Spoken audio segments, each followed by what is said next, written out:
A 7.1 magnitude earthquake rocking Venezuela and separate quakes reported in ቬንዙዌላን የመታት ተከታታይ የመሬት መንቀጥቀጥ 645 ነፍሳትን ሲቀጥፍ በሺዎች የሚቆጠሩ ዜጎች መቁሰላቸው ተሰምቷል። በ30 ሰከንድ ልዩነት የተከታተለው የመሬት መንቀጥቀጥ በርካታ ህንጻዎችና በርካታ የመኖሪያ ቤቶች ማውደሙ ያመለክታል። 7.2 እና 7.5 የተመዘገበው ከባድ የሆነ የመሬት መንቀጥቀጥ የቀጠፈው የሰው ህይወት እስካሁኗ ሰዓት በትክክል ባይታወቅም ቁጥሩ ግን ሊያሻቅብ እንደሚችል የሀገሪቱ ፕሬዝዳንት ዴልሲ ሮድሪጎ ገልጸዋል።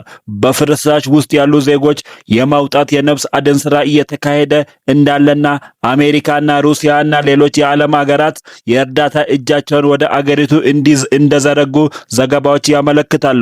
ከ120 ዓመት በኋላ የተከሰተው ከፍተኛ የተፈጥሮ አደጋ ነው።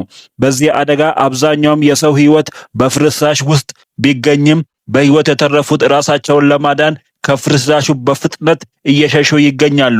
ነገር ግን በፍርስራሽ ውስጥ ያሉትም ዜጎች የነፍስ ማዳን ጥሪ እያሰሙ ይገኛሉ።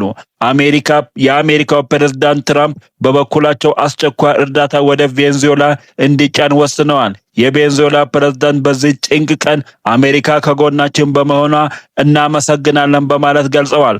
በተጨማሪም የሀገሪቱ ህዝብ ወደ ውጪ እንዲወጡ የሀገሪቱ ፕሬዝዳንት ጥሪ አቅርበዋል።